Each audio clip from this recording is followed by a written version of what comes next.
definir o momento de uma força, né, na análise escalar e compreender, né, os conceitos de produto vetorial, podemos então definir o momento de uma força na análise vetorial.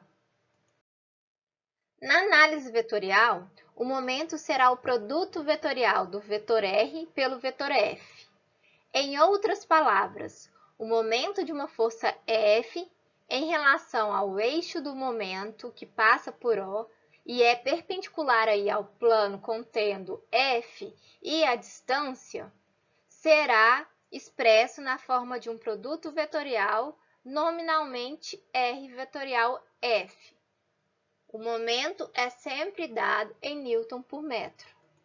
Sabendo disso, nós temos então que F é a força aí aplicada em forma vetorial, R é o vetor traçado do ponto O, no qual a gente está analisando o momento, até qualquer ponto sobre a linha de ação F, e MO é o vetor momento em relação ao ponto O. Reforçando, a distância perpendicular entre o ponto de rotação e a linha de ação da força é importante. Quanto maior a distância, menor a força que deverá ser aplicada para gerar o mesmo momento. Então, nós temos dois casos aqui sendo aplicados chaves, no qual, no primeiro caso, a força necessária é menor, portanto, o braço do momento, a alavanca ou a distância perpendicular pode ser aí menor, enquanto que, no segundo caso, a força exigida já é maior para gerar o mesmo momento. Consequentemente, a gente aumenta a distância desse braço para reduzir essa força.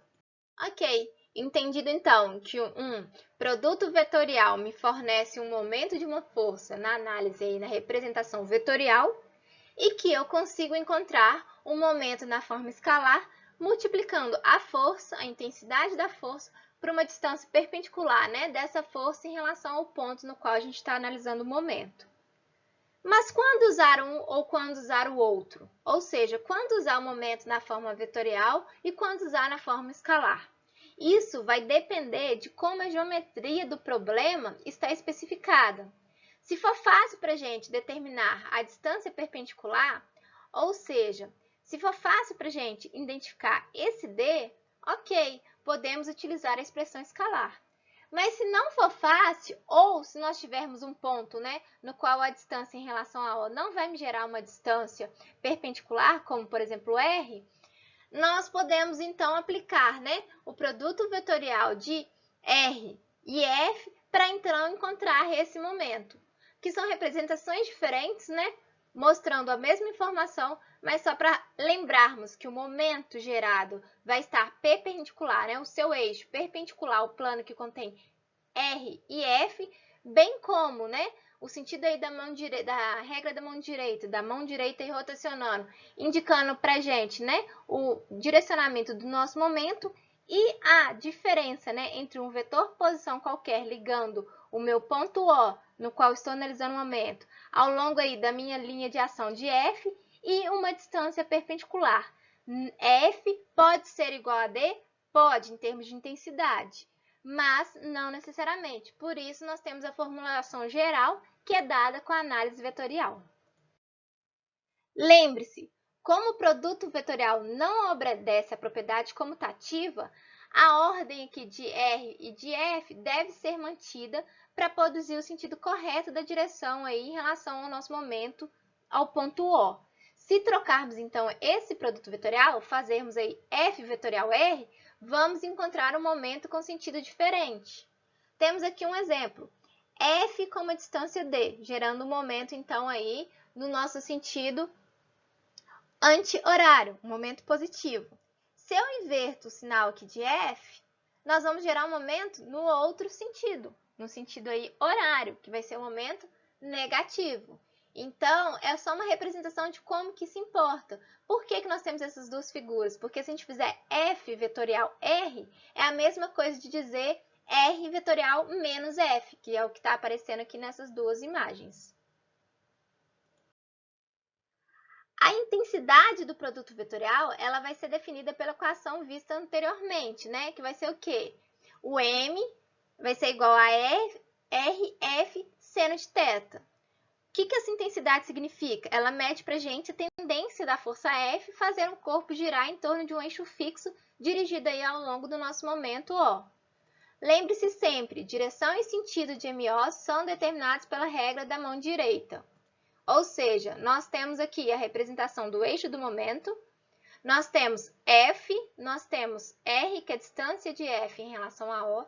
A sua intensidade vai ser dada, né? R, F seno de θ, que é quem? A nossa distância aqui perpendicular, ou seja, FD. E nós vamos calcular a direção e sentido pela regra aí da mão direita, representando aí com essa voltinha ao longo do eixo do momento. O princípio da transmissibilidade de uma força é uma propriedade que diz para a gente o seguinte: F é um vetor deslizante e pode agir em qualquer ponto sobre sua linha de ação, produzindo o mesmo momento em relação ao ponto O. O que isso significa?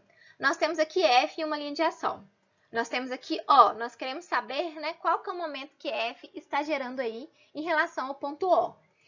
Temos diversas situações aí de como conectar esse ponto a essa linha de ação. Então, um vetor posição R1, um vetor posição R2, um vetor posição R3 e assim sucessivamente. Essa força, né, vezes um vetor posição, ou seja, R vetorial F, vai nos dar um momento. Reescrevendo isso, nós vamos falar que o momento que F gera em relação a O vai ser o mesmo, independente de qual vetor posição a gente escolher. Esse é o princípio da transmissibilidade. De outra forma, né, podemos representar esse momento em relação ao ponto O, né, como sendo R, qualquer R que ligue aqui nosso ponto O à nossa força e realizar, né, esse produto vetorial através do determinante aqui matricial.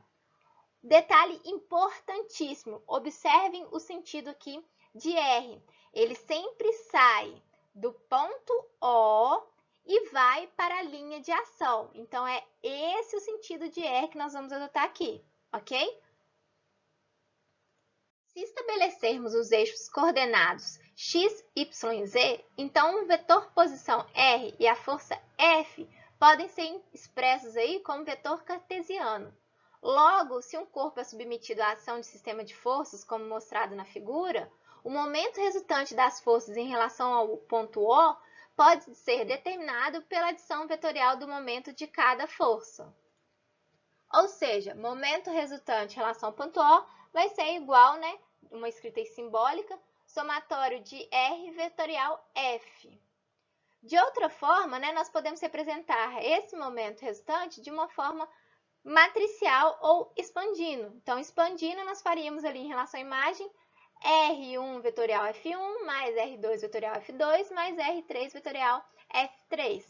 Mesma forma aí de matricial, seria o nosso R vetorial F, ok? Se fizermos o somatório aqui, então é somatório de todos os produtos vetoriais de R por F, ou seja, R1 vetorial F1 mais R2 vetorial F2, e fazemos a matriz aqui de determinantes para cada um desses grupos, para esse grupo mais, né, o resultado disso, mais o resultado disso para essa situação, mais o resultado disso para essa situação.